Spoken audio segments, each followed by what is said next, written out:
So I always get called like a hater or things among them nature. I don't really know what all the words are, but I always get called a hater, and I get people saying, "Why do you hate on Stylecraft? You copied them, didn't you?" So let's go back to the beginning, right? So when I released the Phantom Clipper, right, which is the same clipper as the Ergo, same factory, same clipper, whatever. It was the beginning of the Teapot brand. Like, it was really, really early. So as I was looking for manufacturers and looking for people, I came across this certain factory. I reached out to them like, "Hi, I'm a brand in the UK, the new up and coming. I'd love to get some samples from you. What's available? Blah blah blah." He sends me back a catalogue. In the catalogue, there's like the Gamma Ergo, there's the Rebel, there's not them obviously, but the models that are them clippers. There was the Caliber, the BMG, there was the Hitter, the what else was in there? Anyway, a bunch of clippers, right? So I'm looking, I'm like, so are all these are all available? It's like, yeah, sure. The minimum order was like, they wanted to buy about 2,000 or something like that.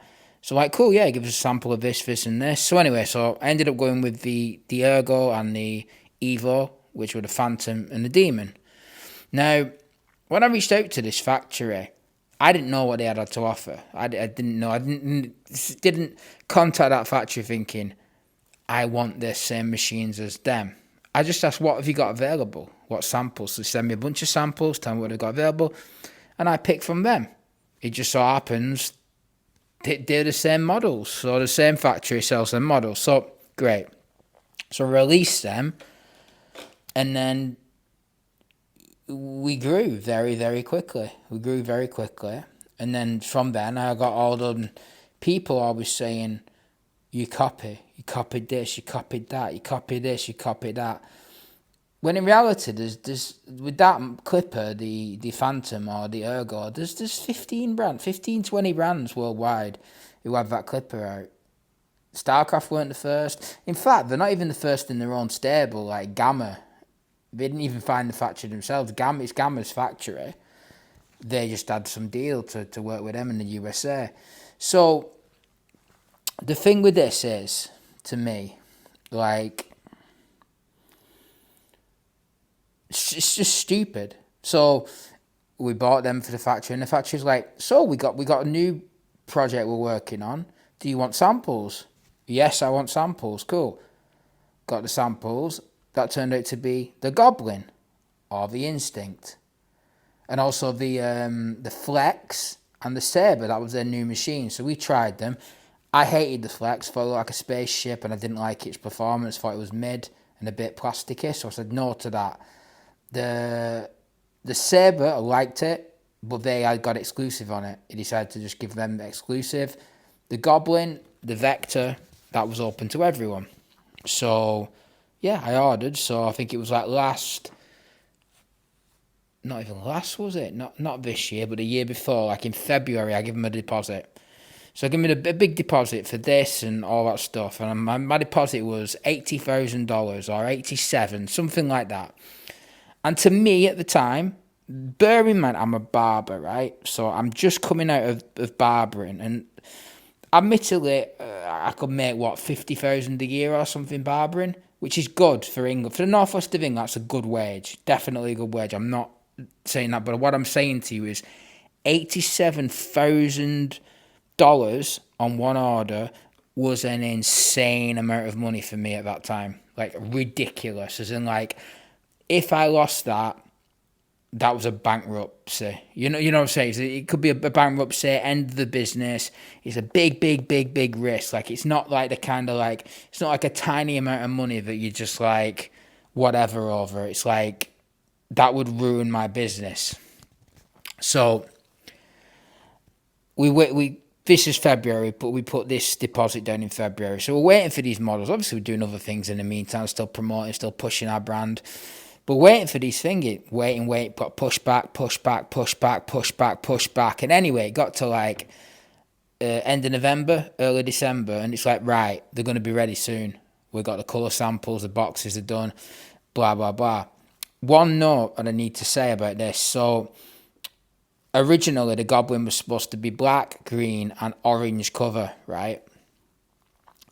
And what happened is, I think it was about September, October time, we got a call. You can't have 3 covers anymore. So you only have one. So that's why we just went with our green colour. So a lot of people ask that, why do you only have one cover? It's because they wouldn't let us have 3. The factory wouldn't let us have 3. So anyway, so it got to like November, December, and I think they got wind that we was going to be releasing it, and that's when the threats came. So what they did is they were threatening the factory. So the factory had my money, my 87 grand. They'd had it for like nearly a year. Crazy amount of time. I was really worried at the time because, like I said, there's a lot of money to me. At that time, it was a ridiculously large amount of money to me, as I'm sure it is to most of the people watching it. And if you could understand that, if you start a brand and you're potentially going to lose 87 grand, it's a tense moment, you know.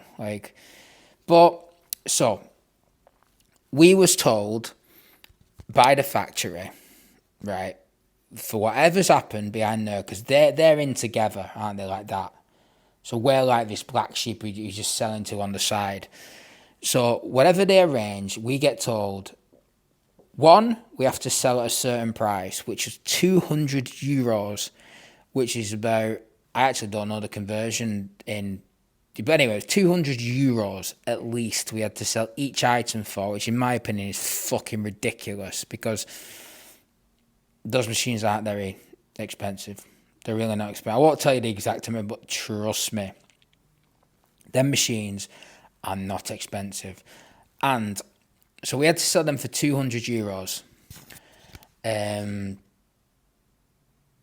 So that's why the price was so high. And then till they got finished, we got told we cannot ship anything to the USA. Anything. We couldn't sell them to Amazon. We couldn't ship to USA. We couldn't do anything. And if we did, they were not giving us back the money.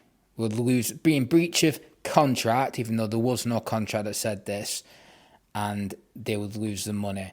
And as it was a UK to China agreement with no real paperwork, which you never do in China. Like it's sort of like a word of mouth business, and for the most part, like most Chinese businesses are good.